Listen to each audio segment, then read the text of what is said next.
Hello YouTube. So we're kind of doing a take two on the start of the kidney because the last one we accidentally erased. But we have today, last time I did a cow kidney, so you'll see the second half is actually a cow kidney, but it looks the same pretty much.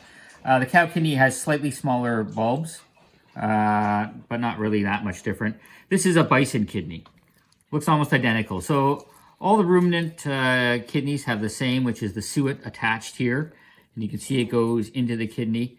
This one is not the whole kidney, but we have a good portion of them. You can see it looks just right. So what I'm going to do is I'm going to cut this up, and I want to start by soaking it in milk. So I want to cut it into small bite size or doubly big bite size pieces. I'm going to try and get a little bit of the suet as best I can with every piece because the suet both adds flavor and it contains, of course, the fat-soluble vitamins. So that's probably too big a piece, but you'll see I've got the suet in here as well. That's perfect. I'm just going to cut that in half. There's two pieces. And when I eat these, maybe if I was going to cut it again, I might try and cut with the suet again so that I get a little bit of suet with each piece. Adds to that flavor and, as I said, helps you get some of the vitamins out of it. So I'm just going to do that with this whole kidney. There we go. And again, I'm just going to keep slicing essentially bite-sized pieces or slightly bigger than bite-sized pieces and get a little bit of fat into every piece that I can. Now, some of this fat's hanging off. Unfortunately, I probably won't be able to add it in very easily. I'll just cut it and eat it when I do it together. I'll make that one piece even though it's not really together. All right. So once I finish cutting this up, a little careful here. I'm going to soak it in milk for, well, 24 to 36 hours typically. Although you could probably do it in a little less if you wake up the next day. I just let it sit for a full day. And the milk really gets the urine flavor out.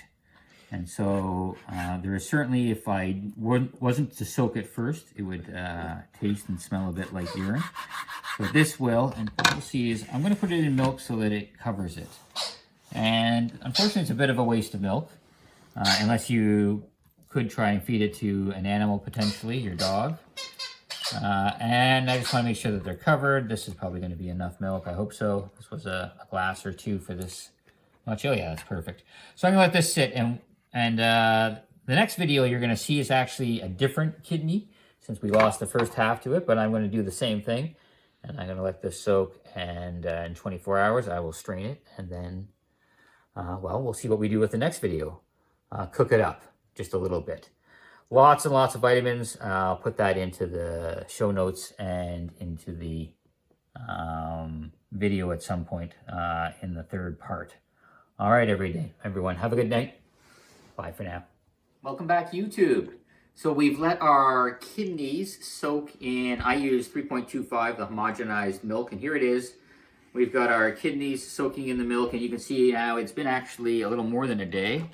I got a little busy last night, so it's been more like 36 hours or almost 48. And you can see all the pieces of the kidney. So what I'm going to do is I'm going to rinse this off in water until it stops leaking pink milk here, as you can see. And then I'm going to cook it, and it's not going to take long at all. I'm going to cook this like I do liver. All right, so let me just rinse this off. Okay, so welcome back again. We have cleaned our kidney. And so you see a little bit of liquid in the bottom, but now it's mostly been cleaned. We've washed off all the milk that we had it soaking in. That was quite pink, as we saw. All right, so here is some tallow that I've made. I've already put some in a pan and heated it up, so I'm going to cook this in tallow. And if we come over here to the frying pan, it looks like it's steaming even though I've already turned it down. What are we going to do? Well, we're going to fry it up. And we're going to fry this up real quick. So it's best like... yeah, back away a little bit. It's best like liver. We want to make this.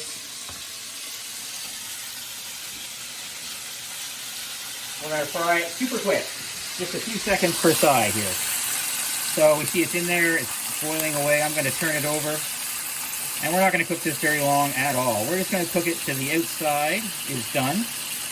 Just enough that we know that if anyone touched it, we've killed any germs on the outside. but I don't want to cook the inside, if I can, very much at all. So just like liver or heart or many of the other organs, or even steak, right, you want to keep it as raw as you can. And unlike some of those other ones that we've been doing so far, it's very tender here when it's cooked, or not cooked very much at all. So we're going to have the ability to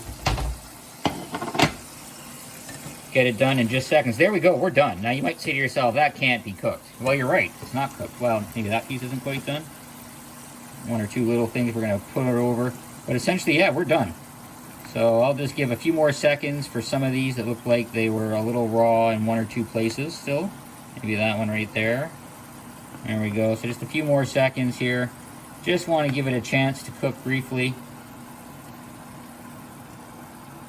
Okay, now I'm going to cook the rest like this as well, and I'm going to save most of it. I'm not going to have a lot of kidney today. It's an excellent source of many vitamins, as I'm sure you're aware. We're done now. So that's it. What was that? A minute maybe? Maybe two? Alright, so I'm going to take this out, and we're going to have one and show you what it looks like on the inside right now, because this is going to be delicious just the way it is. And you'll see, yes, there are places that it still looks like it's a little raw on the inside. Well, it is. That's okay. We don't have to cook it if we don't think that there's any danger of someone touching that space and putting any germs there, which I doubt. Okay, so I'm going to put the rest in there in a second, but before I do, let me grab a knife and fork. Let's take a look at one of these.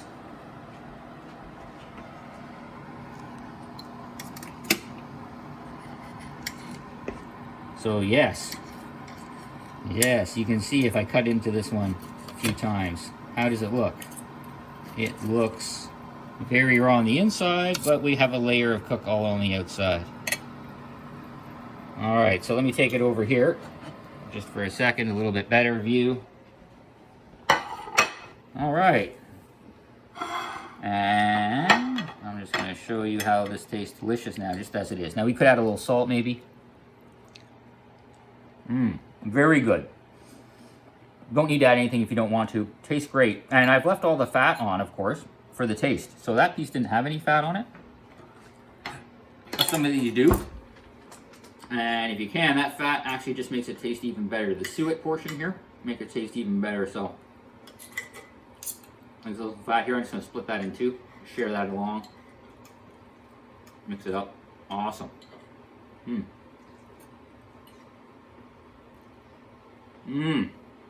Very, very good. Now, you might say, but it's not cooked. Doesn't that taste bad? It's better when it's not cooked. The more you cook it, the drier it gets. This is very soft, very tasty.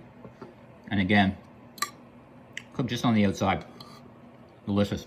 Okay, so. Don't want to stop eating, it's so good. I'm going to finish cooking the rest up, just like this. So, a minute or two, just enough to cook the outside. And as I said, too much for one meal. I'm going to portion this into maybe 9 or 10 different portions. And I'll reheat and cook up a little kidney with every couple of days. I'll have a little bit of kidney with my meal to make sure I get all the vitamins and minerals that are in kidney, which I'm going to put a list up right here so you can see it. Okay, YouTube. Bye for now. What are we doing next? Thymus maybe, or heart? One of those two. Both love almost the same in terms of cooking, but very, very good, tasty. Bye for now.